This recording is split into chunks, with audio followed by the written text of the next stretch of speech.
As Christians, should we be pro-life? Yes, I believe everyone, especially Christians, should all be pro-life. I certainly am, but not in the way you might think. Watch to the end to understand what I mean. As a Christian, I absolutely love life, and I am for flourishing of life for all creation, especially the mankind who are made in the image of a loving God. But I am not pro-life in the political sense because I cannot agree with them on several key points. Before we go any further, let me first remind you that the Bible is silent on the subject of abortion. I'll get to that later, so keep watching. First reason, I don't believe that we Christians should push our narrative on non-believers or other Christians that do not share the same views on abortion. As Christians, how are we instructed to share our faith? Did Jesus tell us to force others to believe him? No. Jesus gave the Great Commission to make disciples of all nations, but never to force anyone.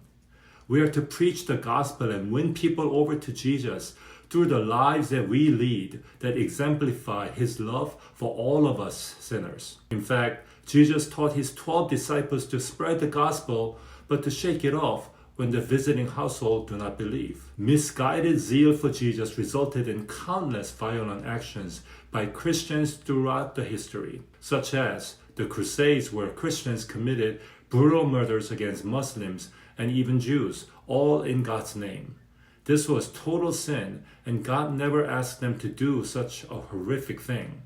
Then, why are my Christian brothers and sisters trying to push their belief onto others by codifying it into law and penalizing those who disagree with their position? The Bible taught us the two greatest commandments are to love God and love our neighbor as ourselves.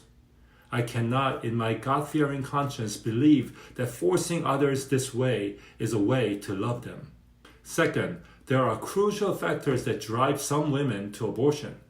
And pushing for zero abortion while not dealing with these issues is not only unloving, but hypocritical and unrealistic. I would absolutely love it if we have zero abortion of any kind in this world.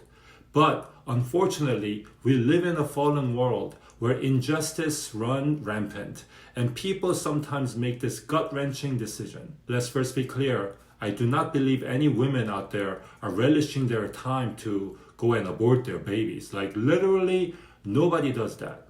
So let us please stop demonizing these women. If you've known people who aborted or even miscarried, you understand the mental and physical toll it takes on them. In other words, when a woman decides to abort the baby, they are not doing this for sport. They are doing it because they are in very difficult circumstances, mostly due to socioeconomic factors. A 2024 study by the Pew Research Center cites that 57% of abortions are done by women in their 20s. That figure goes up to 65% if you include teens. Add to that, 87% are unmarried, 42% are black, followed by 30% white and 22% Hispanic women. In terms of abortion rates among women of childbearing age, Black women were the highest at 28.6 abortion out of 1,000 women, or 2.86%, followed by Latino women at 1.23%, and 57% of all abortion were first-time abortions. What these statistics tell me are that these were mainly young single women who have no means to support a child and who, more than not, comes from racial groups that have less socioeconomic stability and support around them. I know of several African American friends who told me that they have had no dads because many have been imprisoned for minor offenses. Some are orphans, and most cannot possibly handle raising a child because they do not have enough money or they do not have the support system around them to help raise the baby. Ironically, the same people pushing for zero abortion are often ones who advocate for taking sex education out of schools, push back against offering free contraceptives, and ones that don't seem to be advocating much for these marginalized group of women. Without meaningful changes that can help these women make more informed choices and have stronger support, just forcing them to keep the baby, I did it, is not only unloving, but judgmental and even violent. Third, the Bible is largely silent on the topic of abortion. So most pro-life Christians quote the sixth commandment, thou shalt not kill, to argue that the abortion of the unborn is murder, which is their interpretation, and there are verses that seem to contradict this view, such as Exodus 21, which in its original Hebrew translation, it says, and if men strive together and hurt a woman with child, so that her fruit depart, and yet no harm follow, he shall be surely fined, according as the woman's husband shall lay upon him, and he shall pay as the judges determine. Here, her fruit depart means fetus left her, meaning aborted. This means there was only penalty for hurting the woman, and the usual penalty of death for murders isn't mentioned, which seems to suggest that the abortion of child isn't considered murder in God's eyes. By child, I mean fetus. Different translations say miscarry or give birth prematurely, which are two very different statements, so I went to the source, the Masoretic text. But let's just say that we go with the sixth commandment camp and say abortion is murder. Then how about the seventh commandment about adultery? Shouldn't the same people then advocate for laws to make divorce or infidelity criminal as well? Why should one be illegal and the other not? That is a double standard if you're really serious about keeping the law. But Moses wrote the law to allow for divorce because people are fallen.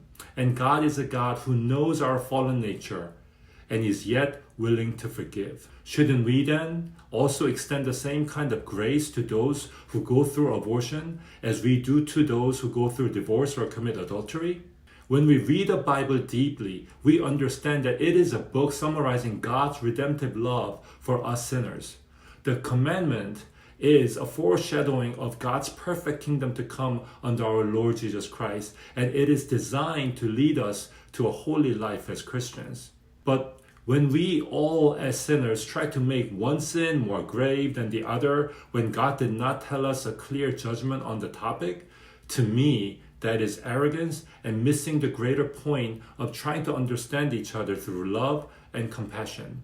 Our Lord told us to look at the plank in your own eye before you look at the speck of dirt in your neighbor's eye. Dear pro-life Christian friend, could it be that in your zeal for the unborn, you might be committing murder in your heart against the living? Whether you agree or not, you cannot disagree on the fact that your application is inconsistent or that you may be cherry-picking verses to suit your narrative. In the end, only God knows. Only God is the true righteous judge, and he who knows all things hidden in our hearts will judge fairly among those who had abortions and everyone else, including you and me, according to the motives in our own hearts. So, should Christians be pro-life? If you mean politically making abortion illegal, no, because number one, Christians shouldn't force their views onto others. 2, we must address the societal issues that cause abortion in the first place if we truly are Christians.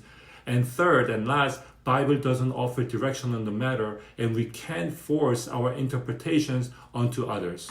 Then what can I do as a Christian? I am going to continue to advocate for a government that is for all people so that the society will be fairer and healthier, so that women who face the predicament can realistically carry the baby and raise them well.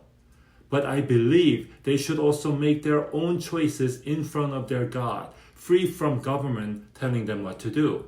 And if they make the hard decision to abort, I will not judge them as if they are somehow more guilty or more sinful than I am. And in holy obedience to the Spirit, I will love on them and continue to work on myself to be the kind of disciple Jesus wants me to be each and every single day. Hope that helps. God bless you.